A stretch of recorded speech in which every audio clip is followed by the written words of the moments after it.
Alors voilà, donc encore deux, trois petits détails au niveau des représentations, statistiques et probabilités. Je reviens sur la notion donc, de densité de probabilité. En fait, la densité de probabilité, on constate que généralement elle contient beaucoup d'informations. Pourquoi? Parce qu'en fait, c'est une fonction de x. La variable aléatoire ou les valeurs qui peuvent être prises par la variable aléatoire qui nous intéresse. Et donc, si c'est une fonction, elle contient a priori une quantité infinie d'informations. Puisque à chacune des valeurs x, la fonction ou la densité de probabilité px de x prend une certaine valeur. Et donc si on les fait varier toutes, on a une quantité d'informations qui est virtuellement illimitée. Et bien plus importante que la quantité d'informations qu'on utilise dans une expérience pour pouvoir observer les quantités qui nous intéressent. Donc généralement on a juste une distribution théorique à quelques paramètres, et donc par différentes méthodes que vous avez vues dans un cours de statistique, on essaye d'identifier les paramètres d'une distribution de probabilité. Première option, et la seconde option consiste à utiliser les quelques premiers moments statistiques. Et donc je rappelle la notion de moment statistique. Les moments statistiques, soit ils sont bruts, soit ils sont centrés, et correspondent aux différents moments de la densité de probabilité. Donc quand on prend la densité de probabilité et qu'on la multiplie, disons, par x, donc x étant l'argument de la densité de probabilité, donc cette px de x, je devrais l'écrire alors donc comme ceci. Mais si on multiplie la densité de probabilité par la fonction x, okay, donc, qui bien sûr ressemble à ceci, on va en fait faire rien d'autre que de pondérer chacune des valeurs qui sont représentées dans la fonction x par la densité qui est ici. Donc en réalité, on obtient comme résultat la moyenne. Ceci, c'est exactement à mettre en relation avec le calcul du centre de gravité. Du centre de gravité d'une barre. Donc si on prend l'équivalence avec la barre dont la densité est connue, la formule qui se trouve ici, c'est exactement la même formule que celle que vous utiliseriez pour calculer le centre de gravité d'une barre. Donc une barre dont la section éventuellement pourrait être variable, comme ceci. Son centre de gravité, vous calculez sa position x à partir d'une extrémité, à partir de cette relation-là. Alors il y a une autre grandeur importante, c'est quand k est égal à 2. Si k est égal à 2, on obtient ce qu'on appelle le carré moyen. C'est l'intégrale de x carré fois la densité de probabilité. Alors, les unités de la moyenne, ce sont les mêmes que les unités de x. Les unités du carré moyen, ce sont les mêmes que les unités de x au carré. Pour quelle raison? Parce que px dx représente une probabilité, comme on l'a vu tout à l'heure. Vous voyez, px dx est une probabilité, donc n'a pas d'unité. Donc px dx n'a pas d'unité. Et donc le moment d'ordre k a les mêmes unités que x à la puissance k. Donc le carré moyen, qui est le moment d'ordre 2, possède des unités donc, de la variable au carré.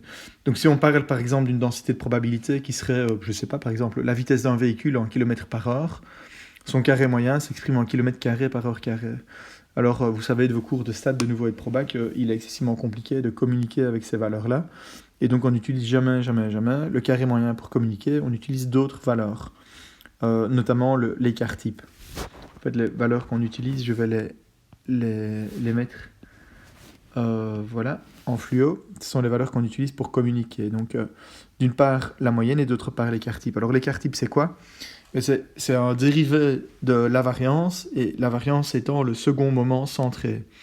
Et donc pour avoir une information de dispersion de la distribution autour de la moyenne, on peut soustraire la moyenne à x avant de l'élever à la puissance k, et on obtient une information sur la distribution.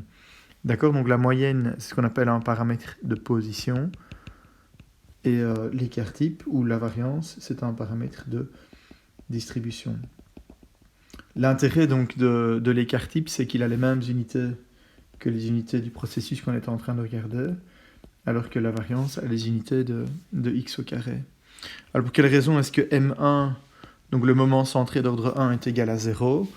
Parce que le moment centré d'ordre 1, M1, c'est l'intégrale de moins l'infini à l'infini de x moins m px dx.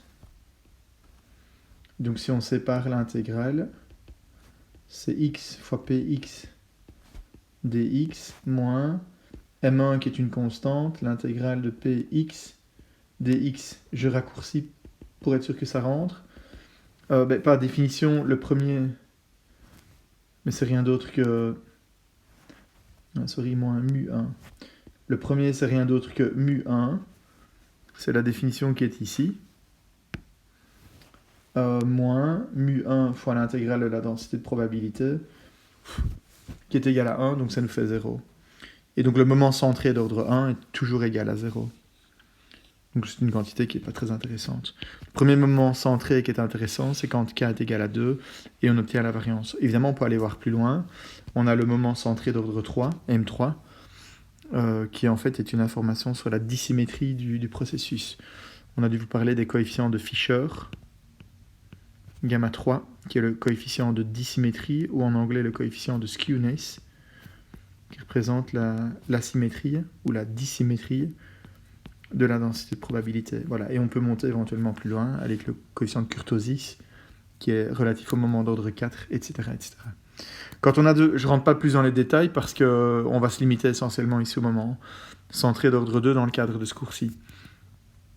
Quand on veut aller maintenant regarder des variables aléatoires qui sont des variables aléatoires conjointes, donc on observe deux grandeurs, x et y, qui sont deux variables a priori, donc, et qui peuvent être potentiellement donc, corrélées, mais on va les représenter par une densité qu'on appelle une densité de probabilité conjointe, qui est telle que la densité de probabilité conjointe fois un petit dx, petit dy, qui représente la taille d'un carré ici, dx, dy, en fait n'est rien d'autre que la probabilité que la variable aléatoire grand X se trouve dans l'intervalle x plus dx, et la variable aléatoire grand Y se trouve dans l'intervalle y plus dy. Voilà, alors bon, si la densité de probabilité conjointe pour une seule variable contenait déjà trop d'infos, mais il est évident que c'est la même chose quand on a plusieurs variables aléatoires. Et donc, deux possibilités, de nouveau, la même chose. Soit on va ajuster un modèle à quelques paramètres, par exemple une Gauss 2D, ou bien d'autres paramètres, d'autres distributions qui sont des distributions conjointes. On appelle ça aussi en anglais multivariate, ou en français multivariate. Ou bien simplement calculer les quelques premiers moments statistiques. Alors de nouveau, c'est la même chose. On a les moments bruts, ça veut dire qu'on n'a pas soustrait la moyenne, ou bien les moments centrés, ça veut dire qu'on a soustrait la moyenne.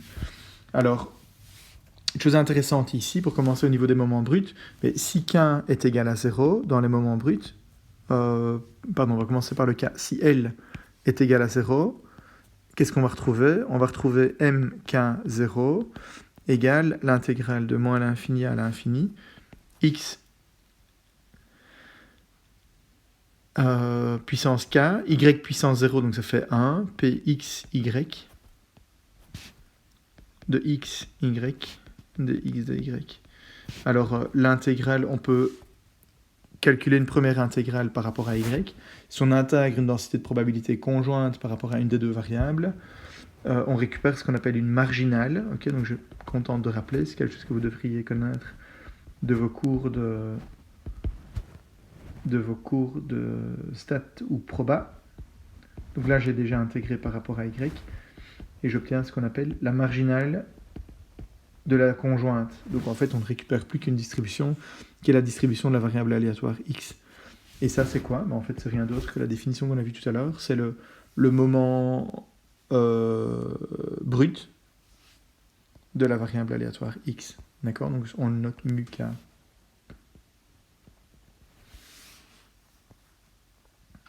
Et notamment, parmi tous les mu k, si maintenant je dis k est égal à 1, donc mu 1, 0, c'est la moyenne de x. Ok, de manière similaire, bien sûr, si je dis que k est égal à 0, L est égal à 1, je récupère la moyenne de y. Ok, donc ça c'est pour les moments bruts, non centrés. Et donc les moments centrés, on les définit de la même manière. Si à x, je soustrais sa moyenne, ok, on vient de voir que mu 1, 0, c'était la moyenne de x. Si à y, je soustrais sa moyenne, je prends les premiers à la puissance k pour généraliser, les deuxièmes à la puissance L pour généraliser, je multiplie par la densité de probabilité conjointe et je calcule le moment qui résulte. Ok, alors parmi tous les moments qu'on obtient ainsi, on représente en fait les informations conjointes entre x et y. Alors quelle est la première information? Quelles sont les valeurs de K et de L qui vont nous donner la première information de corrélation ou une information conjointe entre les deux processus x et y? Bien sûr, il est nécessaire que K soit différent de 0, parce que si K était égal à 0, ce terme-là serait égal à 1, et on n'aurait pas d'information conjointe entre les x et y. D'accord? Donc la valeur minimum que K et L peuvent prendre pour avoir une information conjointe réellement entre les deux variables x et y, c'est K égale 1, L égale 1. Et quand on prend ces deux valeurs, égales à 1, K et L égaux à 1, on obtient la définition de la covariance. D'accord? Donc la covariance, c'est la double intégrale de x moins sa moyenne, y moins sa moyenne, multiplié par la densité de probabilité. Les unités de la covariance, c'est quoi? Ce sont les unités de x multipliées par les unités de y. C'est une grandeur qui est excessivement compliquée à interpréter de nouveau physiquement. Pour quelle raison? Parce que si x représente une vitesse et par exemple y représente une consommation d'un moteur de voiture, on aurait des kilomètres par heure multipliés par des litres au 100 km. Donc imaginez les unités de la covariance, c'est quelque chose qui est assez difficile à imaginer ou à palper d'un point de vue physique. Donc on va préférer à la covariance, on va préférer quelque chose d'autre tout à l'heure, qui est le coefficient de corrélation, mais j'y reviens dans une minute. La signification physique de la covariance, elle est relativement simple.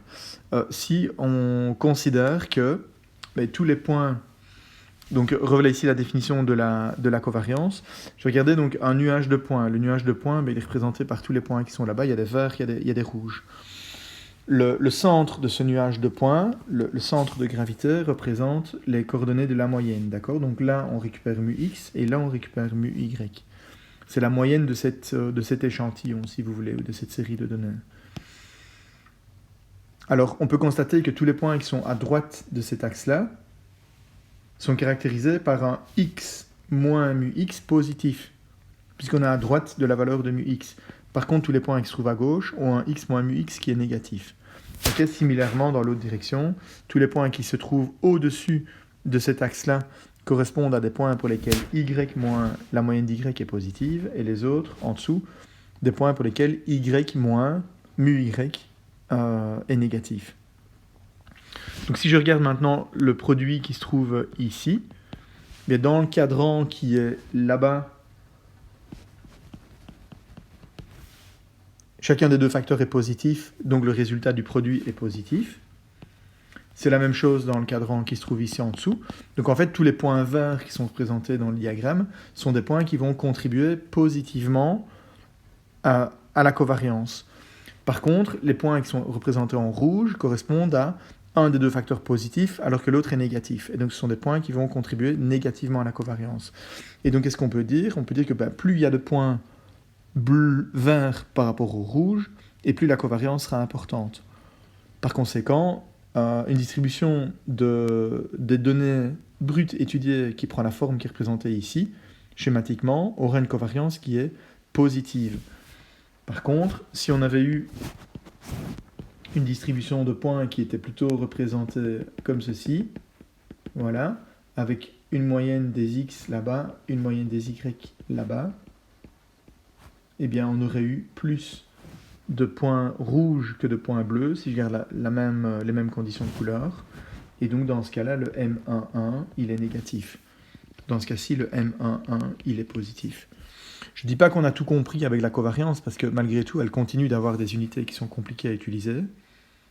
Mais au moins, on a compris l'influence, ou en tout cas, on peut interpréter le signe de la covariance. Donc si la covariance est positive, on a tendance à avoir une corrélation avec une pente positive entre les deux variables. Donc c'est-à-dire que si une des deux variables augmente, l'autre variable étant corrélée à la première a tendance à augmenter aussi.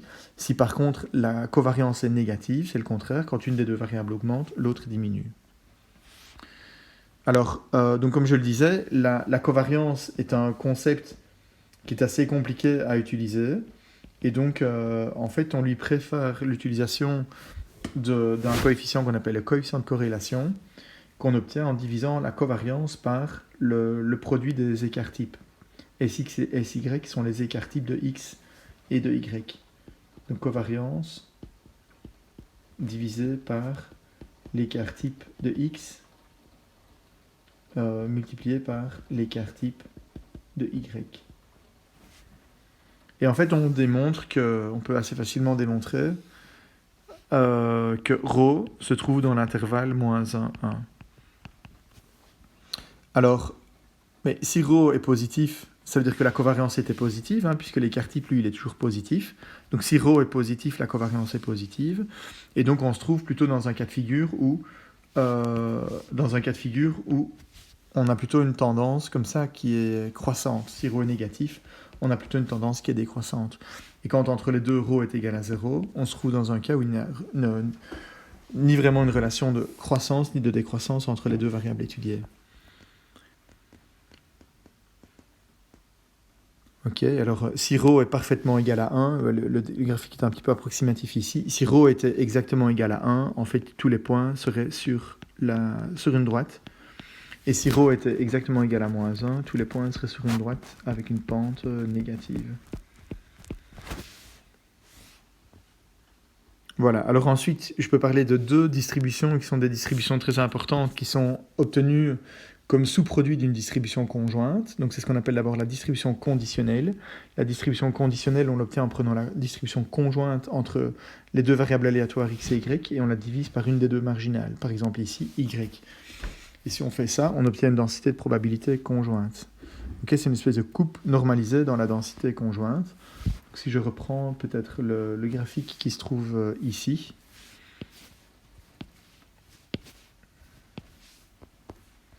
et que j'illustre à quoi ressemble la distribution conjointe,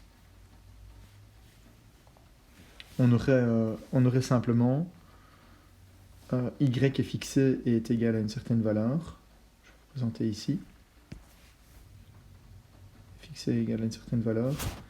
Et donc x, voilà. En fonction de la valeur de y qu'on a choisie, on récupère une fonction de x. Ça, c'est la distribution conditionnelle. C'est la distribution conditionnelle de x compte tenu du fait que y prend une certaine valeur. Je vais peut-être plutôt tracer mon axe ici. Voilà. Et donc, cette coupe dans la densité de probabilité conjointe, donc là, on fait une coupe parce qu'on fixe y, et puis on la renormalise de manière à avoir une densité de probabilité qui a une signification d'une densité de probabilité, c'est-à-dire que son intégrale est égale à 1, donc là, de manière à avoir une surface ici en dessous de cette courbe qui est égale à 1, ça nous donne une densité de probabilité conditionnelle. Ok, tout ceci est à relier au fameux théorème de Bayes que vous avez vu dans le cours de probabilité ou statistique et probabilité. Alors ensuite, on a aussi une distribution marginale. La distribution marginale, c'est celle qu'on obtient quand on intègre. Donc si au lieu de plutôt faire une coupe, si je décide de faire une intégrale, donc j'intègre ici, si vous voulez, dans cette direction-là, dans la direction des y. Mais si je représente le résultat de l'intégrale ici, là derrière, je vais obtenir une fonction. Dans ce cas-ci, elle va ressembler à quelque chose d'un peu similaire.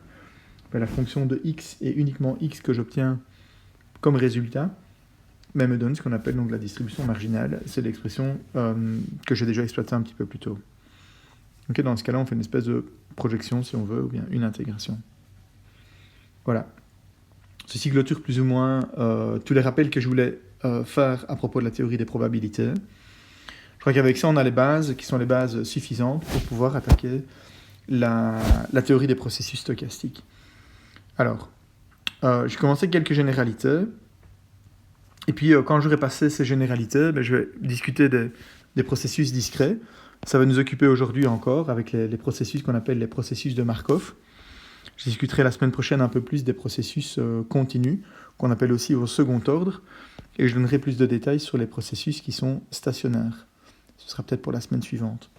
Ensuite, nous aurons quelques détails sur les chaînes de Markov que vous aurez l'opportunité de voir vous-même si vous le décidez. En tout cas, pour ceux qui auront un projet relatif aux chaînes de Markov, je pense que ça vaudra la peine de jeter un petit coup d'œil sur cette partie-là de la matière. Ok, donc au terme de cette seconde partie, on devrait être capable de pouvoir caractériser un processus aléatoire en termes de densité de probabilité de ce qu'on appelle le tout rang, vous allez voir ce que ça veut dire, de définir la notion de stationnarité et la caractériser, de comprendre l'équivalence entre des densités de probabilité de tout rang et des densités de probabilité conditionnelles. Ça, ce sera surtout valable quand on discutera de chaînes de Markov.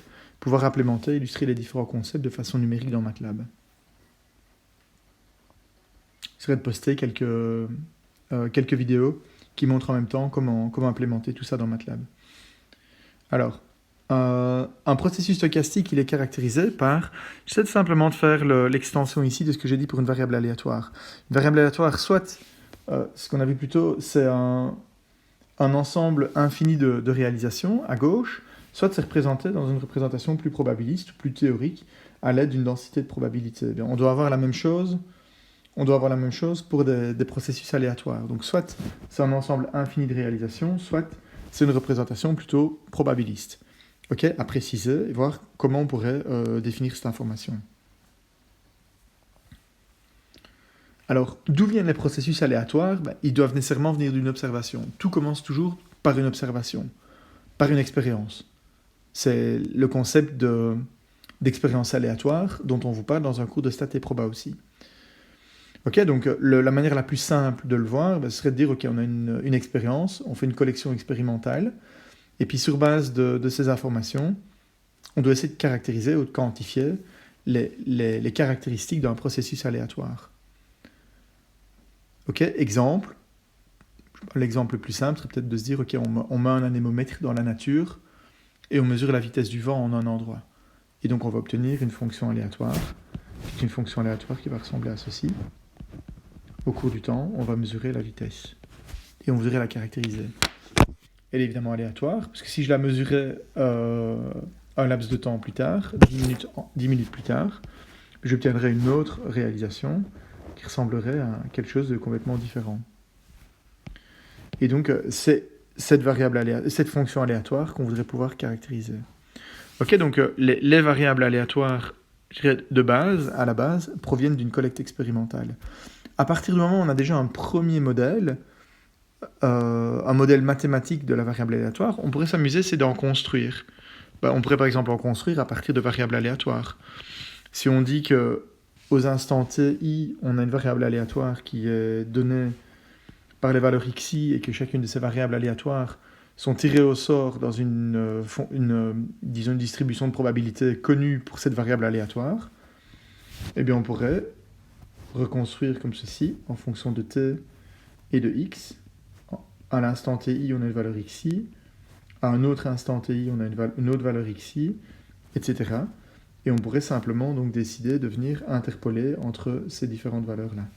Et on construit, en faisant ça, une réalisation d'une variable aléatoire. Et on est capable évidemment de la caractériser. On dit qu'en chacun des instants, on a une probabilité d'obtenir une certaine valeur. Et entre ces différents instants, on a une interpolation linéaire, donc on est capable aussi de calculer des densités de probabilité. Alors il y a aussi une autre famille de fonctions aléatoires, qui sont celles construites de façon séquentielle, qui sont des chaînes de Markov. Donc le concept est un petit peu différent. Je garde le même graphique, mais je le rafraîchis. Consiste à dire que on connaît un historique, par exemple, et puis à un instant donné, la valeur de la fonction aléatoire à l'instant t plus delta t est égale à la valeur qu'on avait à l'instant t plus un certain incrément. Et l'incrément, lui, il est distribué, par exemple, avec une fonction, une densité de probabilité qui est connue. Par exemple, une gaussienne de moyenne nulle. Ok, donc ça, c'est ce qu'on va appeler une chaîne de Markov. On rentrera dans les détails tout à l'heure. On peut aussi obtenir des réalisations à partir d'un modèle. Exemple, si on vous dit f de t est égal à 1 sinus oméga t, oméga fois t, pardon. Et disons que le a est une constante aussi, pour faire simple, ça ressemble à ce que vous connaissez de vos cours de physique. Mais si a est une variable aléatoire et que oméga est une variable aléatoire, on peut construire, en tirant 1 et oméga dans des distributions de variables aléatoires, on peut construire une fonction au cours du temps qui est une fonction qui est aléatoire. D'accord? Donc voilà en fait un petit peu les différentes notions de d'où viennent les processus aléatoires. Alors, dans un monde, je dirais, continu, qui correspond à une bonne partie, probablement pas loin de la moitié des phénomènes physiques qui nous intéressent, euh, voilà des exemples de réalisation de processus aléatoires. Donc, ce qu'on a dans la première colonne, ce sont trois chapeaux différents pour moi. Et dans ces trois chapeaux différents, ben, on a, comme je le disais dans l'introduction, des papiers sur lesquels on peut lire ou voir des fonctions. Eh bien, donc, voilà ce qu'on peut lire si on tire une première réalisation, une deuxième, une troisième, une quatrième, une cinquième. Et alors, en fait, on est plus ou moins d'accord que si les 15 graphiques qui sont représentés ici sur l'image, si je décidais de les mélanger, vous seriez capable de les remettre en 3 colonnes. Si je vous dis à 3 colonnes, vous seriez capable de les mettre en 3 colonnes. Ça veut dire que même si ce sont des réalisations qui sont des réalisations de processus aléatoires, elles ont quand même une série de choses en commun, qui sont des propriétés importantes, et ce sont les propriétés qu'on voudrait être capable d'exprimer pour pouvoir les caractériser. Ok, en fait, les premiers dans la colonne A, c'était un processus aléatoire A, c'est rien d'autre en fait que des pressions de vent mesurées sur un bâtiment. Le B aussi, ce sont des pressions de vent mais mesurées dans un autre endroit du bâtiment. Et le C, ce sont des mesures d'accélération du sol durant un tremblement de terre. Alors, quand on les regarde, on peut déjà voir différentes choses. Là, dans la première colonne, on voit un processus qui est sensiblement, je vais dire utiliser le mot stationnaire, mais j'aurai l'occasion de le préciser plus tard dans le cadre du cours, dans la mesure où on n'a pas énormément de fluctuations. Si je prends l'ensemble de toutes les valeurs qui sont là-bas et que j'en fais une densité de probabilité, ou bien un histogramme, mais je vais obtenir quelque chose qui ressemble à ceci, qui a une tendance plutôt gaussienne. Je peux faire le même exercice dans le cadre du deuxième processus aléatoire. Ce que je vais voir, c'est qu'en fait, je vais voir plutôt quelque chose qui fait ça, et puis qui s'étale très très fort vers la droite. Donc là, on a plutôt une tendance à avoir, avec une fréquence qui est très faible, ou une probabilité qui est faible, on va avoir des grandes valeurs. Vous voyez, ce sont les pics de pression ou de dépression qui apparaissent sur certaines façades du bâtiment, ou sur une façade du bâtiment en un endroit donné bien caractéristique, et qui apparaissent ici. Mais globalement, on peut constater qu'ils apparaissent à une fréquence qui est sensiblement uniforme et viennent se superposer, ou sont en tout cas complétés par un espèce de bruit de fond qui lui aussi a une tendance à être plutôt stationnaire. On va évidemment caractériser tout ça de manière beaucoup plus précise. Ici, on a un process qu'on va appeler un stationnaire. Vous voyez, en fait, il a une enveloppe qui varie au cours du temps, qui est très caractéristique et qu'on retrouve dans chacune de ses réalisations. Celui-là, il est plutôt, donc on va l'appeler un stationnaire. Vouloir prendre l'ensemble des points pour en faire un histogramme n'a pas énormément de sens. Pour quelle raison ? Parce que si je décide de couper après 20 secondes ou 30 secondes ou 40 secondes, vous voyez qu'ici je suis en train d'ajouter des petites valeurs. Donc si j'ajoute plus de petites valeurs, j'aurai plus de probabilité de me trouver à des petites valeurs du processus X. Et donc la densité de probabilité, ou l'histogramme que je suis en train de construire, il va se colocaliser ou se recentrer vers l'axe du milieu. Alors que dans les autres cas, si je décidais de couper après 20 secondes ou après 15 secondes, je n'aurai pas un histogramme qui est fondamentalement différent. D'accord ? Donc les deux premiers, en fait, vous allez voir que ce que je viens d'expliquer correspond à la notion de stationnarité. Et alors que le dernier est plutôt caractérisé par une instationnarité. On aura l'occasion de rentrer ça en détail. De rentrer ça dans plus de détails un petit peu plus tard. Alors, je laisse donc momentanément les processus continus de côté, on en discutera la semaine prochaine. Je voulais entre-temps vous parler de processus discrets. Alors pour regarder le processus discret, notamment ce qu'on appelle la chaîne de Markov, du nom du mathématicien célèbre qui a donné toute la théorie de base de ces processus aléatoires. Je regardais le problème qu'on appelle le problème de l'ivrogne.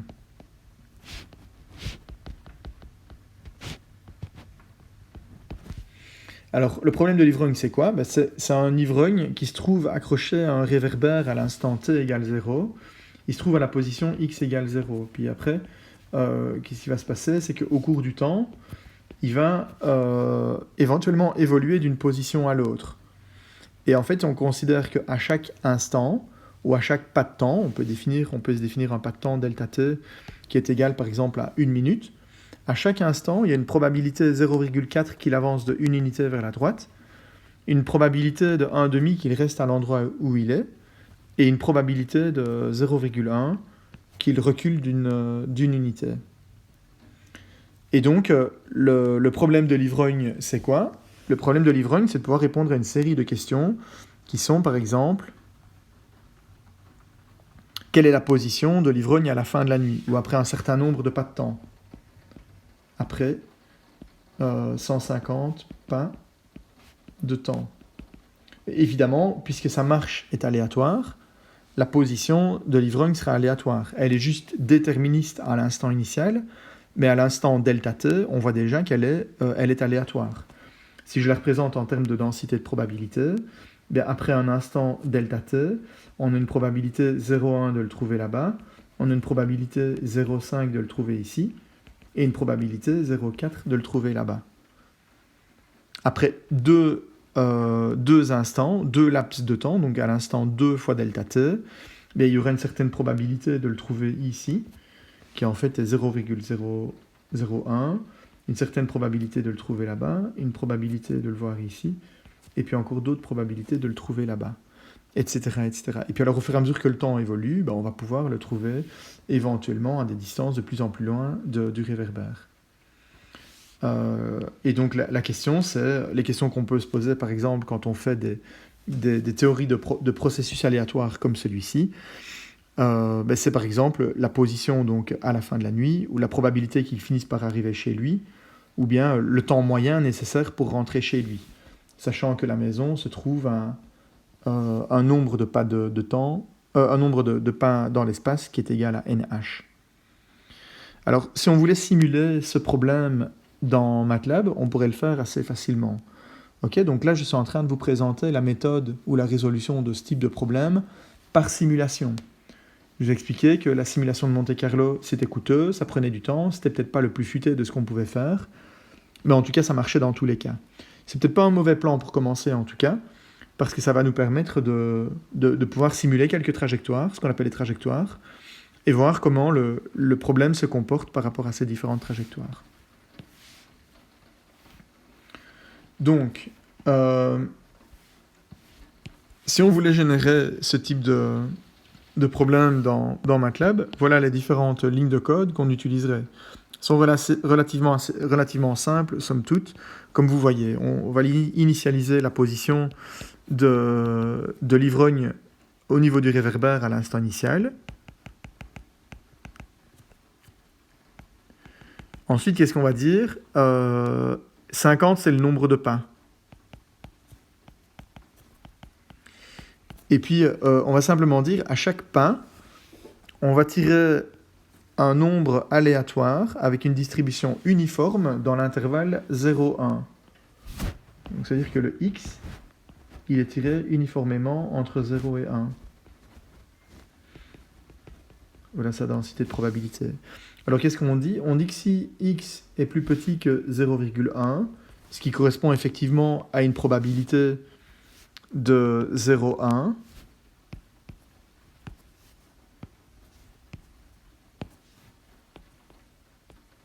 voilà, alors l'incrément est égal à moins 1.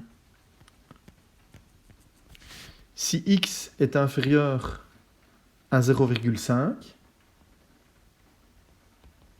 ça veut dire qu'on a une probabilité additionnelle qui est égale à 0,4, là-bas. Eh bien, qu'est-ce qui se passe? 0,4 de probabilité. L'incrément est égal à plus 1. Et si ce n'est pas le cas, ben, l'incrément est égal à 0 et il nous reste effectivement une probabilité qui est égale à 1,5 dans ce cas-là. Voilà, ici. Ok, donc vous voyez que c'est excessivement simple.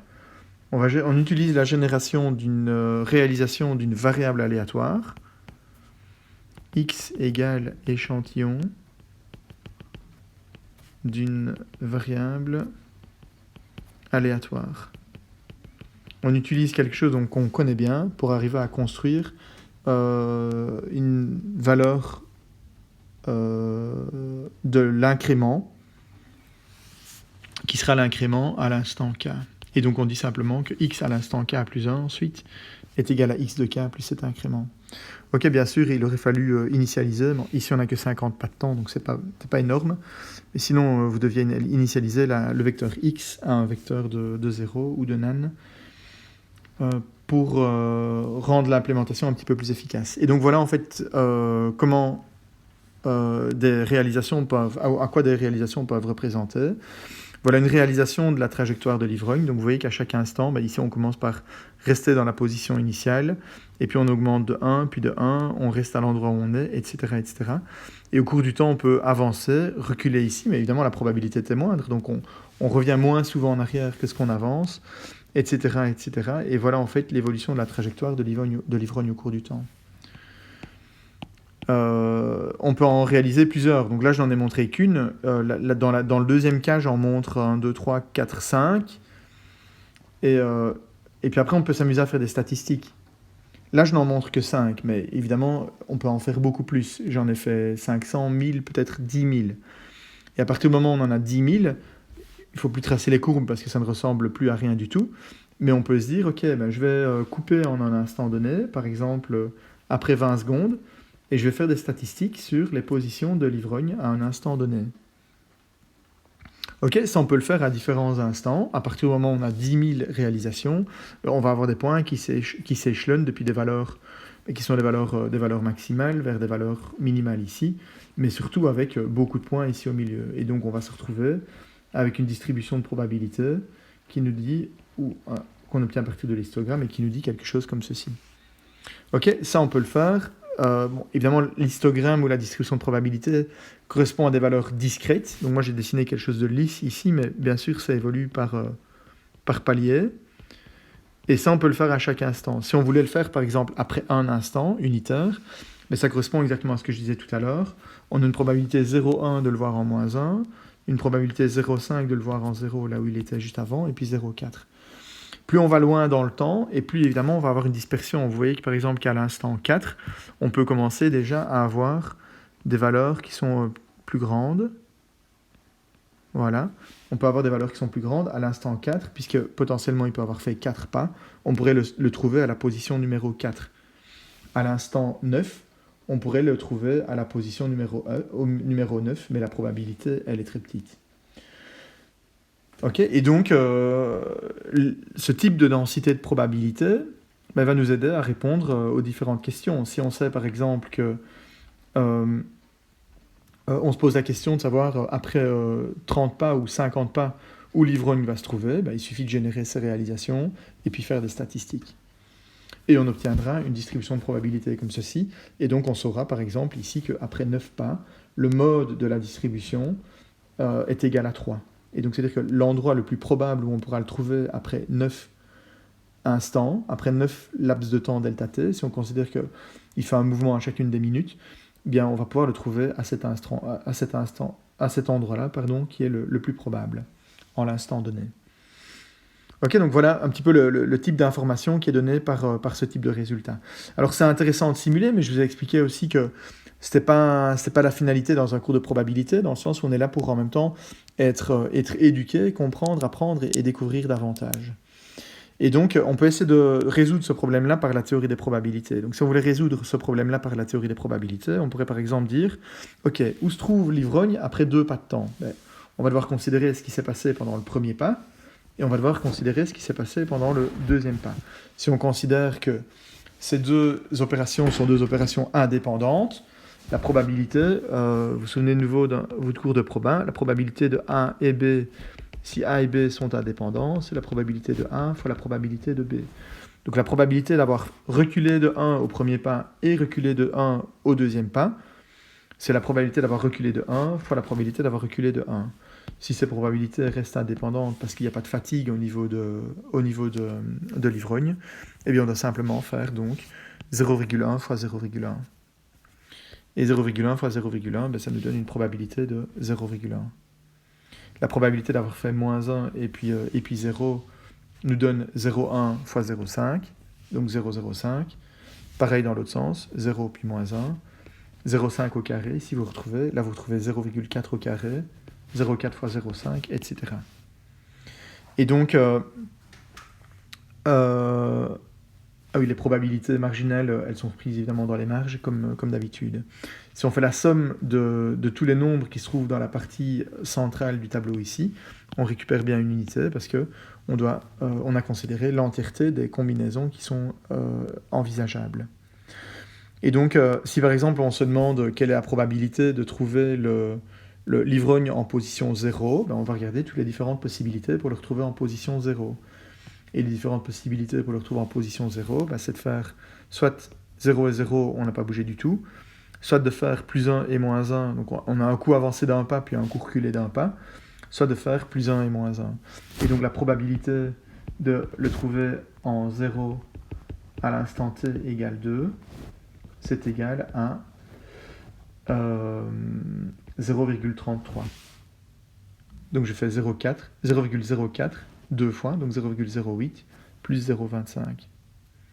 On pourrait regarder la même chose, la probabilité par exemple de le trouver à l'instant 2, donc la probabilité de le trouver en x égale 1 à l'instant 2. Donc soit on fait 0 puis 1, soit 1 puis 0, et on a une probabilité de 0,4. Ok, vous avez compris l'idée. On pourrait regarder la probabilité de le trouver en x égale 2 à l'instant 2. Elle est relativement faible, elle est plus faible. Elle ne vaut que 0,16, etc., etc. Évidemment, donc on a 5 valeurs possibles. Et puisque la somme des 9 nombres qui se trouvent dans le tableau est égale à 1, on va se retrouver avec la même chose, la somme des 5 nombres que je suis en train d'écrire. D'accord, donc 0,1, pardon, 0,01, je vais reprendre comme ceci, moins 2, moins 1, 0, 1 et 2.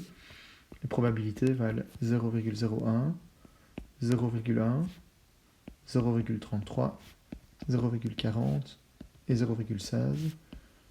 Et donc la somme est bel et bien égale à 1.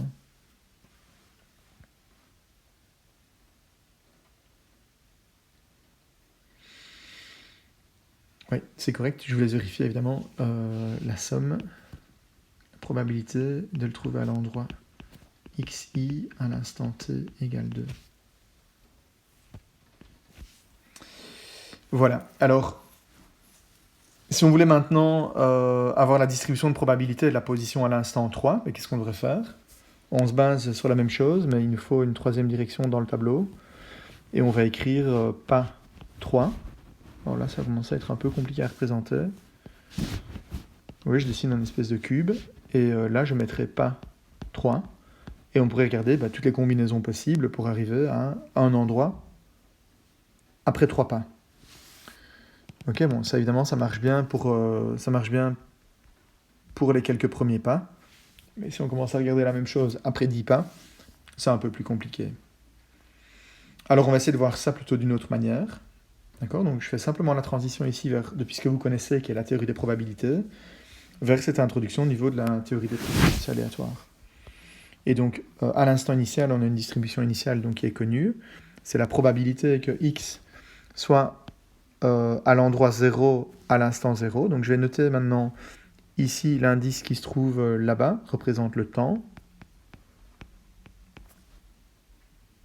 Et les valeurs qui sont ici, ce sont les valeurs prises par le processus, donc vont représenter la position. Et donc la probabilité de le trouver dans n'importe quelle position j qui est différente de l'instant initial à l'instant initial est égale à 0. Et donc on voit bien qu'on a 1, plus 0, plus 0, plus 0, plus 0, plus 0. Donc ça veut dire en fait que la densité de probabilité initiale, bien la fonction de probabilité est plutôt initiale ici parce que c'est discret, elle est égale à 1 en 0, et elle vaut 0 partout ailleurs. Et ce qui se passe au cours du temps, c'est que cette fonction de probabilité, elle va, comme on vient de l'illustrer dans les graphiques précédents, elle va simplement s'étaler au cours du temps. Et donc c'est ce qu'on appelle en fait un processus de diffusion. Et alors, comment est-ce qu'on peut calculer donc, l'évolution au cours du temps de cette densité de probabilité? Simplement sur base d'une espèce de récurrence. Et alors, on a une condition initiale plus une récurrence, et c'est celle-là qui va nous permettre d'avancer. Par exemple, la probabilité donc, de trouver l'ivrogne à l'instant n en une position x, il y a plusieurs possibilités. On va juste regarder là où il était à l'instant n-1. Pour se retrouver à la position x à l'instant n, c'est qu'à l'instant n-1, on était soit déjà à cet endroit-là et on n'a pas bougé, soit on était à l'instant juste à l'emplacement juste avant, soit à l'emplacement juste après. Et donc, c'est ce qu'on traduit ici. À l'instant n-1, on était à l'endroit x et on n'a pas bougé. Pas bougé, ça veut dire qu'il y a une probabilité 1,5 de rester là où on est. Soit on était à l'endroit suivant et on est revenu en arrière, donc on a fait un pas vers l'arrière, ce qui s'accompagne d'une probabilité de 0,1. Soit on était à l'emplacement précédent et on a décidé de faire un pas vers l'avant, et ça s'accompagne avec une probabilité de 0,4. D'accord? Donc la probabilité, finalement, si vous voulez de le trouver à l'instant n à l'endroit x, peut s'obtenir à partir de tout ce qui se passe à l'instant n-1. Et donc si je représente ici au cours du temps les densités de probabilité, je pars d'une densité de probabilité qui est égale à 1 à l'instant initial, c'est rien d'autre que ce qu'on a dessiné là-bas. Et mais si je veux calculer par exemple ce qui se passe à l'instant 1, et qu'est-ce que ma loi de récurrence me dit? Je vais essayer de prendre un code couleur systématique. Elle me dit 1,5 fois la valeur qui se trouve juste au-dessus, 0,01 fois la valeur qui se trouve devant et à droite. Donc si je veux calculer par exemple la valeur qui se trouve ici, je l'obtiens en faisant 1,5 fois la valeur qui se trouve juste avant. Je dois prendre 0,1 fois la valeur qui se trouve juste après. Et 0,4 fois la valeur qui se trouve là. Si je combine ces trois valeurs, ça va me donner 0,5. Et effectivement, ici, vous voyez, 0,5 fois la valeur qui se trouve là-bas, ça fait 0,5, plus des 0, ça me fait 0,5. Ok, je pourrais faire la même chose. Donc ça, c'est un masque. Je peux le prendre, ce masque, et le déplacer. Si je voulais calculer, par exemple, la valeur qui se trouve là-bas, le 0,4, je l'obtiens en faisant 0,5 fois la valeur qui est tout juste au-dessus, donc 0. 0,1 fois la valeur qui est à droite, donc 0. Plus 1 fois 0,4, ça me laisse 0,4. Ok, vous voyez? Et en fait, ça, c'est valable. Ce masque, je le prends et je peux l'appliquer. Donc, c'est ma règle de récurrence. Je peux la prendre et l'appliquer partout et ça fonctionne toujours. Donc, le 0,33 qu'on retrouve là-bas, on l'obtient en faisant 0,33. On l'obtient en faisant 0,5 fois 0,5 plus 0,1 fois 0,4 de droite. Voilà. Je peux représenter comme ça. C'est très clair. Et plus 0,4 fois 0,1. Ça, c'est le dernier. Troisième. Qui est tout à gauche. Ok, et ça correspond bien sûr au détail qu'on a eu tout à l'heure pour calculer ceci. Vous voyez, 0,25, 0,04, 0,04. On est en train de faire exactement la même chose. C'est juste que je suis en train de le généraliser. Voilà, et alors ça, en fait, c'est valable et on peut le prendre et l'appliquer n'importe où. Il est valable là-bas, le 348, je l'obtiens à partir des valeurs au-dessus. Pareil pour le 0,087, etc., etc. Et donc en faisant ça, en fait, on se rend compte qu'on est capable, sur base d'une simple récurrence, on est capable d'aller très très loin dans le temps.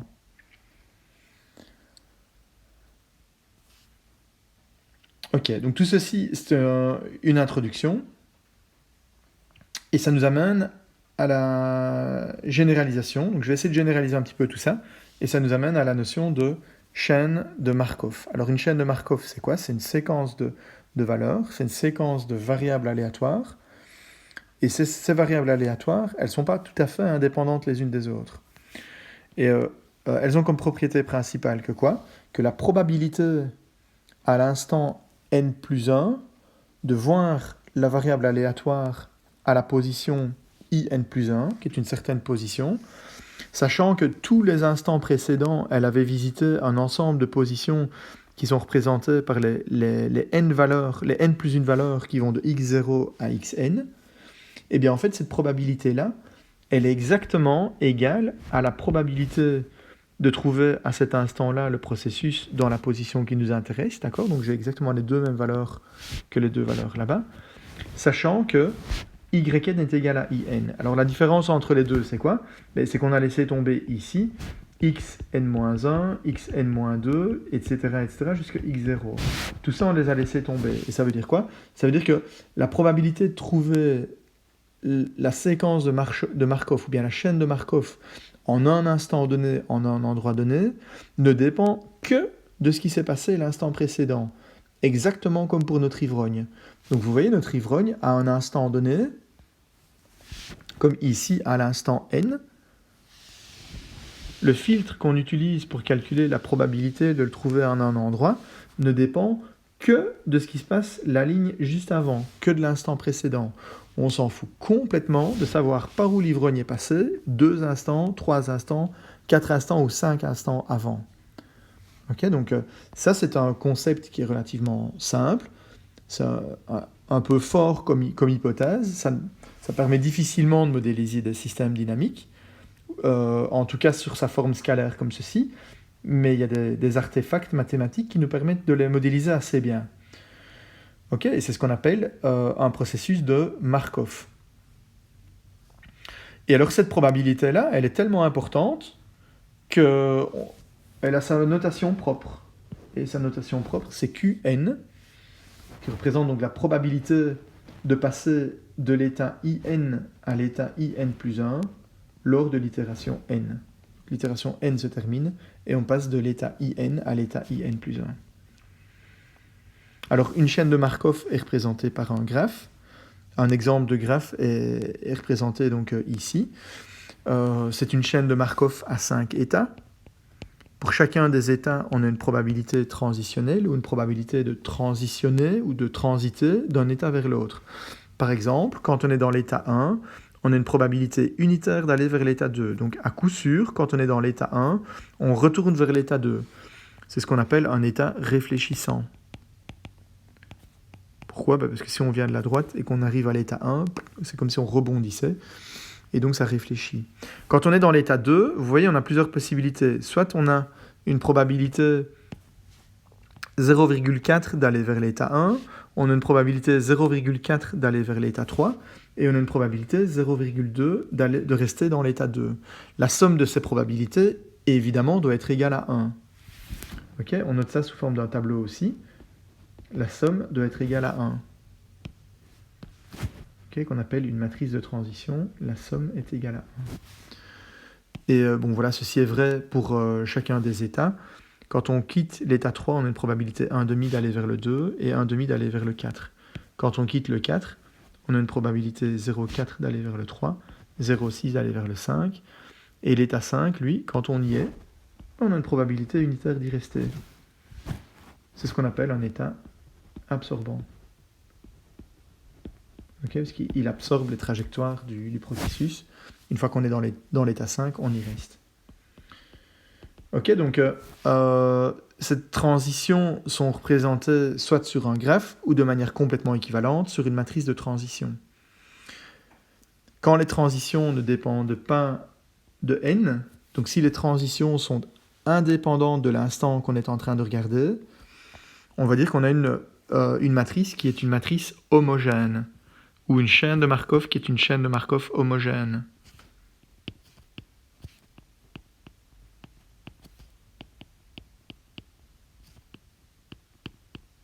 Et la matrice qu'on obtient est une matrice qui est dite stochastique. Une matrice est stochastique si et seulement si tous ces éléments sont positifs. C'est logique ici, ils correspondent à des probabilités, donc ils sont positifs. Et si la somme des éléments sur chaque ligne est égale à l'unité. D'accord? Donc en corollaire, bien sûr, tous ces éléments sont positifs, et dans l'intervalle, 0, 1, c'est logique. Si ce n'était pas le cas, ce serait impossible d'avoir la somme des éléments sur chaque ligne égale à l'unité, si on avait des valeurs par exemple plus grandes que 1. Alors, l'exemple de l'ivrogne qu'on a donné tout à l'heure est un exemple d'une chaîne homogène. Pour quelle raison? Parce qu'on a dit que les probabilités étaient égales à 0,4, 0,5 et 1, indépendamment du temps. On n'a pas dit qu'au fur et à mesure du temps pendant la nuit, que l'ivrogne se fatiguait. On n'a pas dit qu'il continuait à boire et que les probabilités évoluaient au cours du temps. D'accord? Donc on avait un problème qui était un problème homogène. Pardon.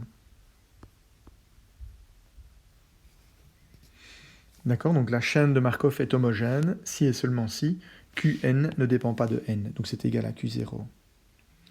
Alors on a encore deux distributions qui sont importantes et qu'on va utiliser beaucoup dans la suite. C'est la distribution de probabilité initiale. On a notre π0, elle a sa notation particulière aussi. C'est la probabilité, donc à l'instant initial, de trouver le processus de Markov dans l'état I. Et puis après, on peut parler d'une distribution courante, c'est la probabilité à l'instant n de trouver le processus de Markov à l'instant I. D'accord? Donc les probabilités courantes sont les probabilités qui nous intéressent. Si je devais compléter maintenant ce diagramme-ci, avec les informations donc, ou les notations qu'on vient d'avoir ici, à l'instant t égale 0, on a la distribution π0 de i. Là, on a la distribution π1 de i à l'instant 1, π4 de i à l'instant 4, π9 de i à l'instant 9. Ok, donc on a des distributions courantes et on a la distribution initiale.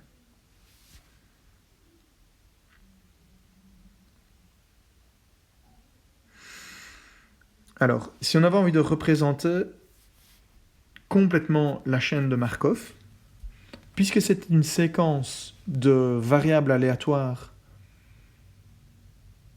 jusqu'à l'instant n, elles sont en nombre, elles sont égales à n plus 1.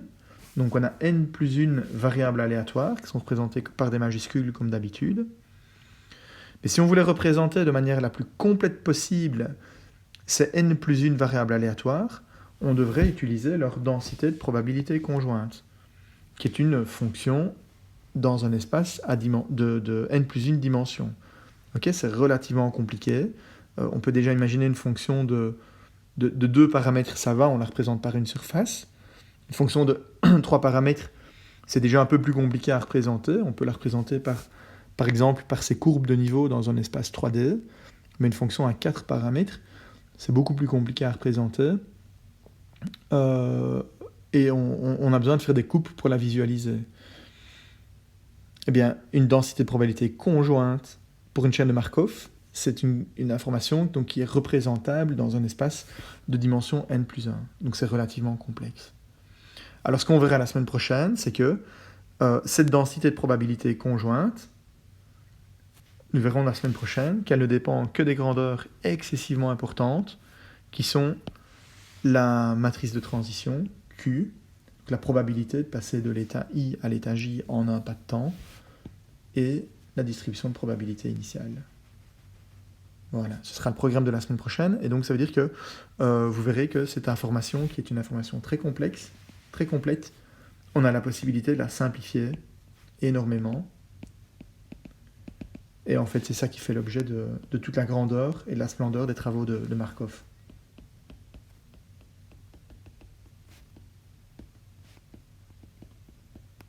Voilà. Je propose de faire une petite pause ici. Et